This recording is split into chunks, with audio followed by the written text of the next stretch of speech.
I'm Anu Bhardwaj. I hope you all are fine. So आज हम करने जा रहे हैं that is the frequency distribution. Last time हमने फ्रीक्वेंसी का मीनिंग किया था, फ्रीक्वेंसी कहते किसे हैं, और मैंने आपको लिटिल बिट फ्रीक्वेंसी डिस्ट्रीब्यूशन के बारे में बताया था. सो आज हम थोड़ा सा डिटेल में करेंगे that is the frequency distribution क्या है. So let's start. A table in which the frequencies and associated values of a variable are written side by side. मतलब एक ऐसा टेबल जिसमें फ्रीक्वेंसीज और उसकी एसोसिएटेड वैल्यूज जो है वो लिखी जाएंगी साइड बाय साइड, उसे हम कहते हैं फ्रीक्वेंसी डिस्ट्रीब्यूशन.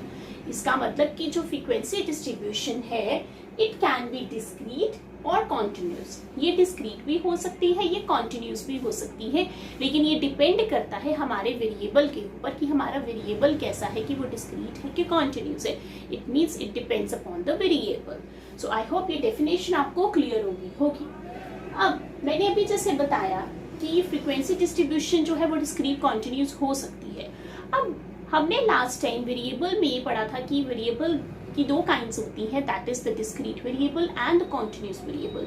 डिस्क्रीट वेरिएबल हम किसे कहते हैं? डिस्क्रीट वेरिएबल जब हम डाटा ऑब्टेन करते हैं that is by the counting. जब हम डाटा को ऑब्टेन करेंगे काउंटिंग से, मतलब डिस्क्रीट का मतलब कि जब हमारे पास एक एग्जैक्ट वैल्यू आएगी और डाटा हम ऑब्टेन कर रहे हैं that is by the counting.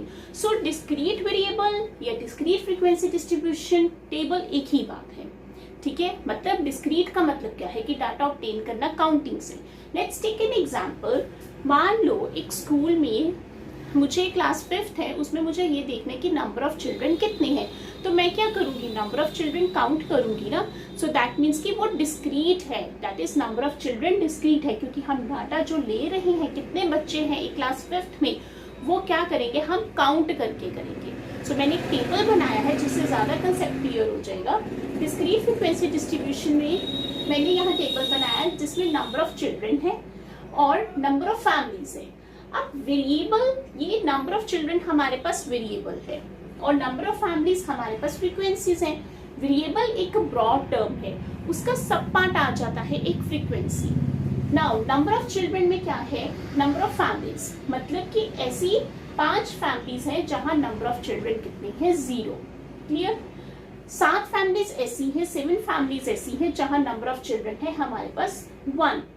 25 families ऐसी हैं जहां नंबर ऑफ चिल्ड्रन है 2 और 3 फैमिलीज ऐसी हैं जहां नंबर ऑफ चिल्ड्रन है 3. सो दैट मीन्स कि ये डिस्क्रीट फ्रीक्वेंसी डिस्ट्रीब्यूशन का टेबल है. दैट मीन्स कि हम डाटा जो है यहाँ काउंट कर रहे हैं. दैट मीन्स कि एक हमें एग्जैक्ट वैल्यू पता लग रही है. अब दूसरी तरफ अगर हम बात करें that is the continuous frequency distribution is just like the continuous variable जो हमने प्रीवियसली वेरिएबल्स के कंसेप्ट में पढ़ा था. कॉन्टिन्यूस वेरिएबल क्या है? जब डाटा हम ऑब्टेन करते हैं मेजरमेंट के through, that is the continuous. मतलब ये हर तरह की पॉसिबल वैल्यूज लेता है, यही हमने पढ़ा था. सो जब हम डाटा को हम ऑब्टेन करते हैं मेजर करने से, that is the continuous variable.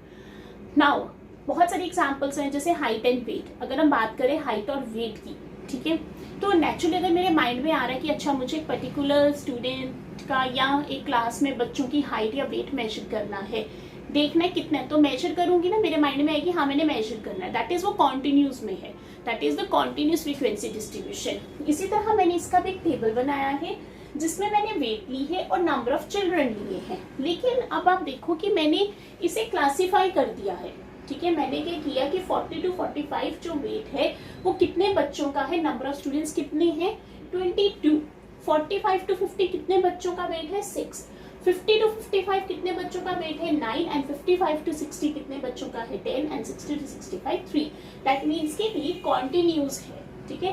सो वही बात वो कहता है कि फ्रीक्वेंसी डिस्ट्रीब्यूशन डिस्क्रीट भी हो सकती है, कॉन्टिन्यूस भी हो सकती है, लेकिन ये हमारे वेरिएबल पे डिपेंड करता है. हमारा वेरिएबल कैसा है, वो डिस्क्रीट में है कि कॉन्टिन्यूस में है. So this is all about the frequency distribution. I hope आपको ये कंसेप्ट क्लियर हो गया होगा. ऐसा टेबल जिसमें फ्रीक्वेंसीज और उसकी एसोसिएटेड वैल्यूज को हम साइड बाय साइड लिखते हैं, और ये डिस्क्रीट भी हो सकती है, कॉन्टिन्यूस भी हो सकती है, ये हमारे वेरिएबल के ऊपर डिपेंड करता है. सो अगर आपको ये कंसेप्ट आ जाए तो आप इसकी डेफिनेशन बताएंगे, फिर इसके 2 टेबल्स, मतलब डिस्क्रीट एंड फ्रीक्वेंसी के बारे में, फिर फ्रीक्वेंसी कॉन्टिन्यूस फ्रीक्वेंसी डिस्ट्रीब्यूशन के बारे में, और उनके टेबल्स आप बताएंगे.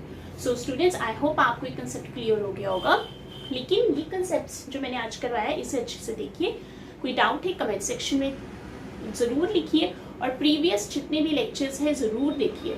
सो स्टूडेंट्स, अगर आपको मेरे लेक्चर्स, मेरे वीडियोस अच्छे लग रहे हैं, लाइक कीजिए, शेयर कीजिए and subscribe my channel also. Next time हम इसी चैप्टर का नेक्स्ट टॉपिक लेके आएंगे।